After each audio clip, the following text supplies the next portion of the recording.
محمد الفتح۔ یہ دونوں صورتیں اپنے مضمون کے لحاظ سے تو عام ہیں۔ دونوں کا موضوع رسول اللہ صلی اللہ علیہ وسلم کی دعوت کے نتیجے میں جو لوگ آپ پر ایمان لے آئے تھے ان کے علم و عمل کا تزکیہ اور ان کی جماعت کی تطہیر ہے۔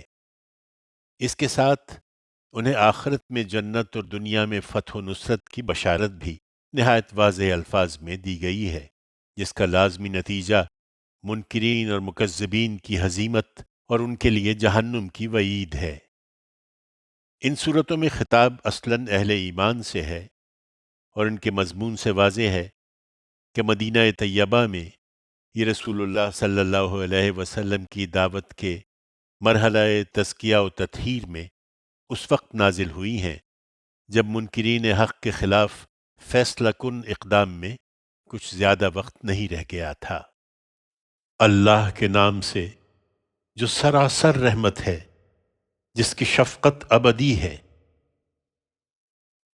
جن لوگوں نے انکار کیا اور اللہ کے راستے سے روکا ان کے اعمال اللہ نے رائیگاں کر دیے ہیں، اور جو ایمان لائے اور انہوں نے اچھے عمل کیے اور اس چیز کو مان لیا جو محمد پر نازل کی گئی ہے اور ان کے پروردگار کی طرف سے وہی حق ہے، ان کی برائیاں اللہ نے ان سے دور کر دیں اور ان کا حال درست کر دیا ہے۔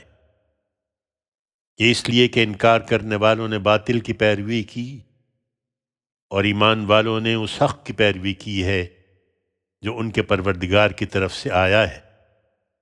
اس طرح اللہ ان کی مثالیں لوگوں کے لیے بیان کرتا ہے۔ سو ایمان والو، جب ان منکروں سے تمہارے مقابلے کی نوبت آئے تو بے دریغ گردنیں مارنی ہے، یہاں تک کہ جب تم ان کو اچھی طرح کچل دو تب قیدی بنا کر مضبوط باندھو، پھر جب باندھ لو تو اس کے بعد احسان کر کے چھوڑ دینا ہے یا فدیہ لے کر۔ ان کے ساتھ تمہارا یہی معاملہ رہنا چاہیے یہاں تک کہ جنگ اپنے ہتھیار ڈال دے۔ یہ کام ہے جو تمہارے کرنے کا ہے، اگر اللہ چاہتا تو ان سے خود ہی انتقام لے لیتا، لیکن اس نے تم کو حکم دیا اس لیے کہ تم میں سے ایک کو دوسرے سے آزمائے، اور مطمئن رہو اس کے نتیجے میں جو لوگ اللہ کی راہ میں قتل ہوئے ان کے اعمال اللہ ہرگز رائیگاں نہیں ہونے دے گا۔ چنانچہ ان قریب وہ ان کو ان کی منزل مقصود کا راستہ دکھائے گا، ان کا حال درست کرے گا اور ان کو جنت میں داخل کر دے گا۔ اس کی پہچان اس نے انہیں کرا دی ہے۔ ایمان والو، اگر تم اللہ کی مدد کرو گے تو وہ تمہاری مدد کرے گا اور ان دشمنوں کے مقابلے میں تمہارے پاؤں جما دے گا۔ رہے وہ جنہوں نے انکار کا فیصلہ کر لیا ہے تو ان کے لیے ہلاکی ہے اور ان کے اعمال اللہ نے رائیگاں کر دیے ہیں۔ یہ اس لیے کہ انہوں نے اس چیز کو برا جانا جو اللہ نے اتاری ہے، تو اللہ نے ان کے اچھے اعمال بھی اکارت کر دیے۔ پھر کیا یہ لوگ ملک میں چلے پھرے نہیں کہ کبھی آنکھ اٹھا کر دیکھتے کہ ان لوگوں کا انجام کیا ہوا جو ان سے پہلے گزرے ہیں؟ اللہ نے ان کو ان کی ہر چیز کے ساتھ تہس نہس کر دیا۔ ان منکروں کے سامنے اب اسی کی مثالیں آنی ہیں۔ یہ اس لیے کہ اللہ ایمان والوں کا حامی و ناصر ہے اور ان منکروں کا حامی و ناصر کوئی نہیں۔ یقیناً اللہ ان کو جو ایمان لائے اور انہوں نے اچھے عمل کیے ایسے باغوں میں داخل کرے گا جن کے نیچے نہریں بہتی ہوں گی، اور جنہوں نے انکار کر دیا ہے ان کی رفاہیت پر تعجب نہیں ہونا چاہیے۔ وہ اسی طرح بہرہ مند ہو رہے اور کھا پی رہے ہیں جس طرح چوپائے کھاتے ہیں، اور ان کا ٹھکانہ بالآخر دوزخ ہے۔ یہ کس بل بوتے پر اکڑ رہے ہیں اے پیغمبر؟ کتنی ہی بستیاں ہیں جو قوت میں تمہاری اس بستی سے کہیں بڑھ کر تھیں جس نے تمہیں نکالا ہے، ان کو ہم نے ہلاک کر دیا تو کوئی بھی ان کی مدد کرنے والا نہیں تھا۔ آگے قیامت میں بھی یہی ہوگا۔ اگر نہیں مانتے تو ان سے پوچھو، پھر کیا جو اپنے پروردگار کی طرف سے ایک واضح دلیل پر ہیں اور اچھے عمل بھی کرتے ہیں، وہ ان لوگوں کی طرح ہو جائیں گے جن کے پاس کوئی دلیل نہیں اور جن کی بد عملی ان کے لیے خوشنما بنا دی گئی ہے اور وہ اپنی خواہشوں کی پیروی کرتے ہیں؟ ہرگز نہیں۔ وہ جنت جس کا وعدہ خدا سے ڈرنے والوں کے ساتھ کیا گیا ہے، اس کی مثال یہ ہے کہ اس میں پانی کی نہریں ہیں جس میں کوئی آمیزش نہیں ہوگی، اور دودھ کی نہریں ہیں جس کے ذائقے میں ذرا فرق نہیں آیا ہوگا، اور شراب کی نہریں ہیں جو پینے والوں کے لیے یکسر لذت ہوگی، اور شہد کی نہریں ہیں جو بالکل صاف شفاف ہوگا، اور ان کے لیے اس میں ہر قسم کے پھل ہیں اور ان کے پروردگار کی طرف سے مغفرت بھی۔ کیا وہ جن کے لیے یہ نعمتیں ہیں ان لوگوں کی طرح ہوں گے جو ہمیشہ دوزخ میں رہنے والے ہیں، جنہیں اس میں کھولتا ہوا پانی پلایا جائے گا تو ان کی آنتوں کو وہ ٹکڑے ٹکڑے کر کے رکھ دے گا؟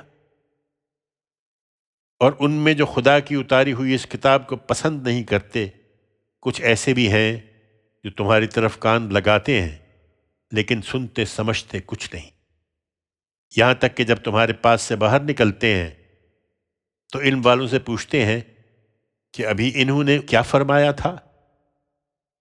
یہی لوگ ہیں جن کے دلوں پر اللہ نے مہر کر دی ہے، اس لیے کہ اپنی خواہشوں کے پیرو بنے رہے ہیں۔ اس کے برخلاف جنہوں نے ہدایت کی راہ اختیار کی ہے، ان کی ہدایت اس قرآن سے اللہ نے اور بڑھا دی اور ان کے حصے کی پرہیزگاری انہیں عطا فرما دی ہے۔ ان کی سمجھ میں تمہاری بات نہیں آ رہی تو اب یہ اسی کے منتظر ہیں کہ قیامت ان پر اچانک آ جائے، سو یاد رکھیں کہ اس کی علامتیں ظاہر ہو چکی ہیں۔ پھر جب وہ ان پر آ ہی جائے گی تو ان کے لیے ان کے سمجھنے کا موقع کہاں ہوگا؟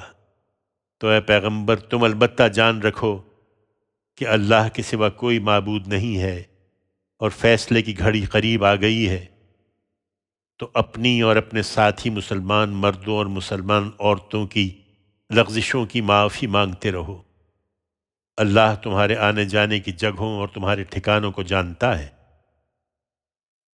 یہ جو بظاہر ایمان لائے ہیں کہتے تھے کہ جنگ کے بارے میں کوئی صورت کیوں نہیں اتاری جاتی؟ پھر جب ایک واضح صورت اتار دی گئی اور اس میں جنگ کا ذکر بھی ہوا تو جن کے دلوں میں بیماری ہے، تم ان کو دیکھتے ہو کہ وہ تمہاری طرف اس طرح دیکھ رہے ہیں جس طرح کوئی ایسا شخص دیکھتا ہے جس پر موت کی بے ہوشی طاری ہو۔ سو ان کے حال پر افسوس، ان کے لیے صحیح رویہ تھا کہ حکم ماننا ہے اور بھلی بات کہنی ہے۔ پھر جب معاملے کا قطعی فیصلہ ہو جائے تو اس وقت اگر یہ اللہ سے سچے ثابت ہوتے تو ان کے لیے بہت بہتر ہوتا۔ سو ایمان کا دعویٰ کرنے والو، اگر تم الٹے منہ پھر گئے تو تم سے اس کے سوا کیا توقع ہے کہ تم زمین میں فساد برپا کرو اور اپنے رحمی رشتوں کو توڑو؟ یہی لوگ ہیں جن پر اللہ نے لعنت کی، پھر ان کے کانوں کو بہرا اور ان کی آنکھوں کو اندھا کر دیا۔ سو کیا یہ قرآن پر غور نہیں کرتے یا دلوں پر ان کے تالے چڑھے ہوئے ہیں؟ حقیقت یہ ہے کہ جو لوگ اپنے الٹے پاؤں پھر گئے اس کے بعد کہ ہدایت ان کے لیے واضح ہو گئی تھی، انہیں شیطان نے فریب دیا اور ان کو خدا نے بھی ڈھیل دے دی۔ یہ اس وجہ سے ہوا کہ انہوں نے ان لوگوں سے کہا جنہوں نے اللہ کی اتاری ہوئی چیز کو برا جانا کہ بعض معاملات میں ہم تمہاری ہی مانیں گے۔ اللہ ان کی رازداری کو خوب جانتا ہے۔ ان کا یہی رویہ ہے تو اس وقت کیا ہوگا جب فرشتے ان کے منہوں پر، ان کی پیٹھوں پر مارتے ہوئے ان کی روحیں قبض کریں گے۔ یہ اس وجہ سے کہ انہوں نے اس چیز کی پیروی کی جو خدا کو غصہ دلانے والی تھی اور اس کی خوشنودی کو پسند نہیں کیا، تو اللہ نے ان کے بظاہر اچھے اعمال بھی اکارت کر دیے۔ کیا یہ لوگ جن کے دلوں میں بیماری ہے اس خیال میں ہیں کہ ان کے کینوں کو اللہ کبھی ظاہر نہیں کرے گا؟ اگر ہم چاہتے تو اے پیغمبر ان کو اس طرح تمہیں دکھا دیتے کہ تم ان کی علامتوں سے انہیں پہچان لیتے، اور ان کے لہجے کے تذبذب سے تو انہیں تم اس وقت بھی ضرور پہچان لوگے۔ ایمان کا دعویٰ کرنے والو، تم کس کو دھوکہ دے رہے ہو؟ اللہ تمہارے اعمال کو جانتا ہے۔ ہم لازماً تمہیں آزمائیں گے، یہاں تک کہ تم میں جو مجاہد اور ثابت قدم ہیں ان کو ہم الگ معلوم کر لیں اور تمہارے حالات کو جانچ لیں۔ تم کن کے پیچھے لگ کر اپنے آپ کو برباد کر رہے ہو؟